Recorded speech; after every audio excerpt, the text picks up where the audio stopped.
Tēnā koutou katoa, ko Stephen Garner tōku ingoa.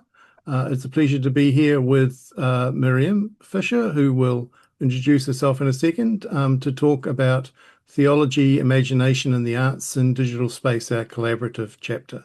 Miri. Kia ora koutou, ko Miriam Jessie Fisher tōku ingoa. My name is Miriam Jessie Fisher, and I live and work in Aotearoa, New Zealand, and it's just a pleasure to be here with you all this evening. Okay.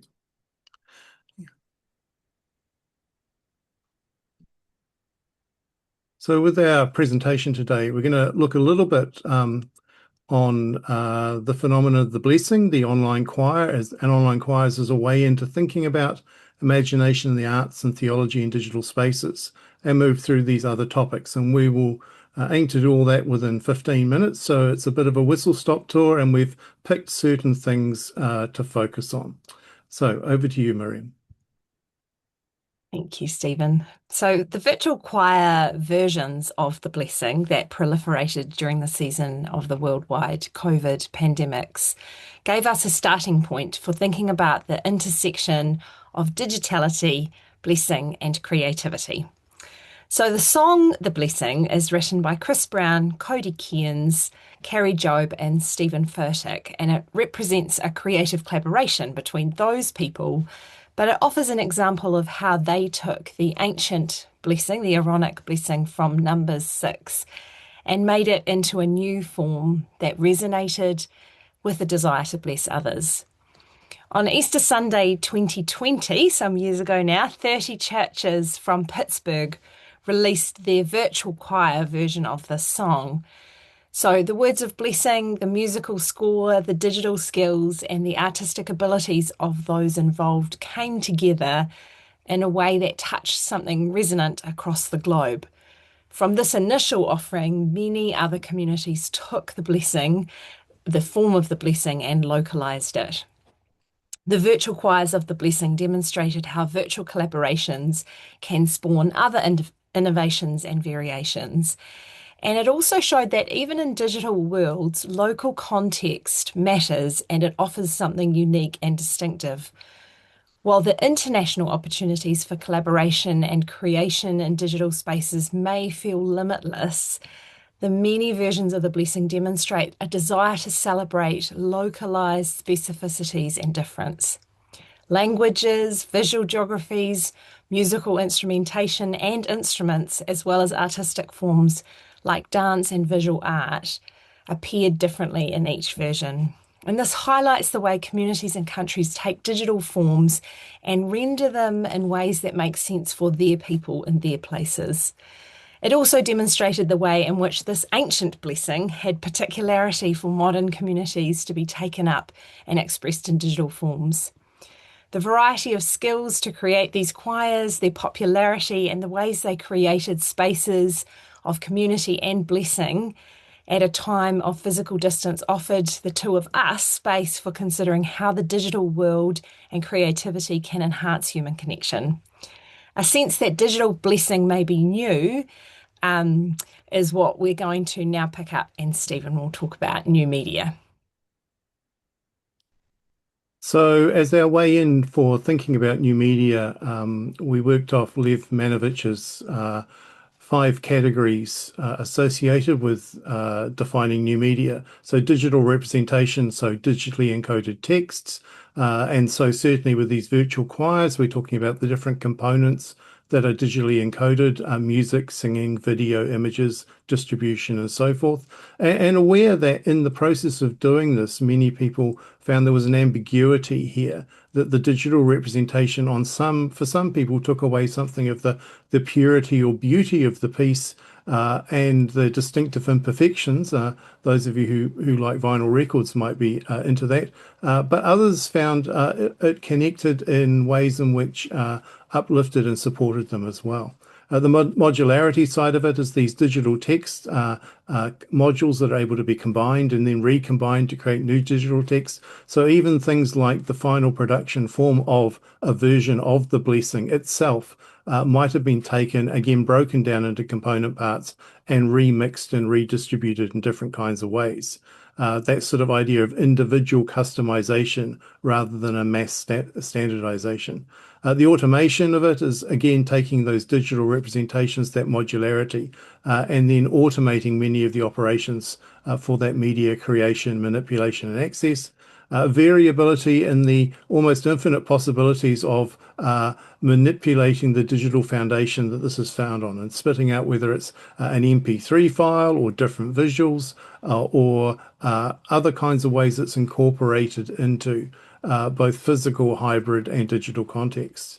And it might be something like adding closed captioning or automatic translation. And so again, there's this ability for consumers to remix and reproduce digital artifacts as well. And then transcoding is simply that automatic conversion of digital media components from one form to another.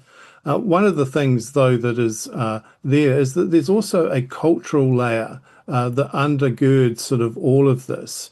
And it, involves those who are both consuming the media artifact and who are producing it and the new media artifacts as well. And so in the case of the blessing, there are particular cultural markers and constraints enforced musically and theologically because it's located within the genre of contemporary congregational Christian singing. And so any sort of way in which the sort of arts and imagination in digital spaces, and particularly theologically engaged ones, have to negotiate these cultural layers. There we see it there. In terms of theology and creativity, for the arts to enter into a community and or culture and to stand beyond and critique those peoples and places requires artists who are able to speak the language of that time, that place, those people and culture, but who are not reliant on its commercial imperatives. It involves recognizing that creative spaces are places where the Spirit is already at work, fusing the future hope in Christ with the complex realities of the present to produce something that transcends mere utility. And the use of art theologically brings us back from disembodied Gnostic belief to one that honors the whole of human experience and expression. Moreover, art is a vehicle for expressing human experience in every culture and place, and therefore becomes a way of deepening and strengthening cross-cultural communication. And these convictions are inherently important for those of us who create individually or collaboratively in digital spaces. The role of the art maker is to engage with the essential matters of hope, human relationships, justice, forgiveness, lament, humor, beauty, divine transcendence and immanence, and all manner of the minutiae of the world, and present these to others in ways that invite, challenge, encourage, and explore in ways that are humble, authentic, just, and joyful. Here, digital spaces provide both new and existing ways into doing that in both genuine global and contextualized local networks. We come to theological reflection on creativity in digital spaces with both anticipation and caution, lest enthusiastic naivety undermines the work that is to be done. David Morgan notes that in media culture, images promise, and here's the quote, happiness, nourishment, desirability, glamour, security, power, love, fellowship, social status, health, divine presence, refuge from the muddle of daily life, a lost past, and a better future. However, these things often come with a shadow side, and not all that is promised ends up being promoting genuine human flourishing. How then might we promote a theologically informed but creative and imaginative blessing in creative digital spaces? So, as we considered the options for what might be a fruitful conversation on digital theology and creativity, we came to this idea around blessing. So, rather than focusing on what's most creatively or digitally impressive, we wanted to think about how creativity and digital opportunities can be spaces of blessing. There are many people who are working in digital spaces to offer blessing in the world. Cole Arthur Riley's work, Black Liturgies, makes space for integrating spiritual practice that centre Black bodies and experiences. Oshita Moore is a pastor and spiritual director who offers virtual prayer spaces. Artists like Scott Erickson and Jess Brown recontextualise the Stations of the Cross or Jesus washing feet to make them digitally accessible. They act then as agents of blessing and challenge to Christian communities. These practitioners offer blessing without guarantees or costs to those who participate. Although some of them sell their work, they offer their digital work gratuitously and without gatekeeping. Their blessing then is congruent with Jeremiah's invitation to those in exile to seek the welfare of the city or to pray for its blessing, for Jesus' expectation to bless those who persecute you, or Paul's admonition to the Romans to bless and not to curse. There are lots and lots of examples of people who use their digital presence and artistic skill to bless the world. Blessing in digital spaces can be small and private. It can be reaching out to make a connection with an artist to thank them for their work. It can be large and public, as the virtual choirs demonstrate. Human connection can occur through simple interactions with others' work, or it can take up the work, as we talked about in new media, and add to it, extending it into communities or reflecting back to the original artist what has been seen, understood, or delighted in. Meaningful exchange humanizes us and it connects us to others in the digital world. We contend that the digital world makes room for new voices to emerge. For those who've been traditionally marginalized are given a platform through which to express their ideas in ways that might still be inhibited in traditional in-person settings. This isn't guaranteed, of course, and we have to continue to be honest about how ableism, economics, race, gender, and other factors are still obvious in the current digital landscape. In exploring the virtual choirs of blessing, the participants who enjoyed watching them during a time of unprecedented social isolation, and by offering some examples of those who utilise digital spaces for creativity, collaboration, and blessing, we hope that our work together both encourages and challenges. We encourage you that creativity is part of being human and that centering people is a vital part of how we work as digital creatives.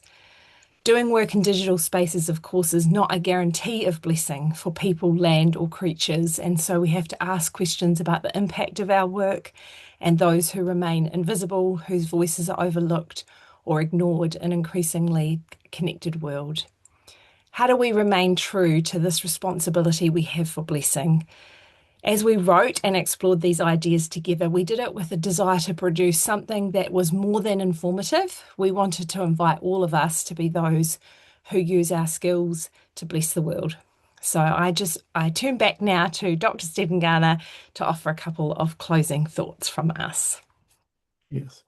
I mean, one of the things that when we were working on this, it was prior to sort of the sort of deluge of generative AI systems and the impact that that's had upon a variety of creative arts and industries, or the way in which it's being used.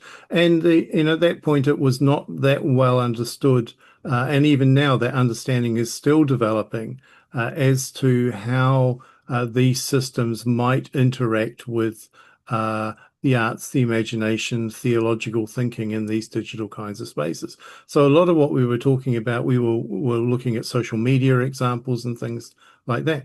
One of the things since the paper was written and has gone through the process has been the development of explicit thinking in this area, which I'm finding greatly encouraged. So Marta Corker's work, Theological Imaginal Reflections with AI Artworks, she's using AI systems in order to, interact with, to help shape her artwork, to look for the way in which they might mediate the divine, that they might function sacramentally, and things like that. And so the article there in Practical Theology from last year. And then, Ricky Manalo, a Paulist priest, liturgist, composer, but also an expert increasingly on Gen AI within the context of Roman Catholic worship and liturgy. Again, and some of the work that he's been doing exploring different trajectories around that, and some of the things that we might not think about being problematic turning up, but also some of the opportunities where the creative use of AI technologies can augment and sort of develop and enrich the creative spaces typically found within worship and liturgy, but to do so in a way that continues to reinforce that element of worshiping in spirit and in truth, and keeping the focus not on the technology, but rather on God within the context of that. And so, we're pleased that, these kinds of works are coming sort of after ours. We'd encourage you to read the chapter. One of the things in working with Miriam that has reinforced for me is that digital theology is too important to be just left to the theologians. We need everybody from all walks of life to be engaged in doing digital theology, and to be working with the theologians, working with the artists, working with the teachers, with the children, with the young people, the older people, people across cultures and in different locations, to do this digital theological work well. And really pleased that this engagement with arts and creativity allowed us to explore not just local, but also global, and how the two of those intertwined. So thank you, Miriam, for your collaboration, and ngā mihi nui, and go well, everybody.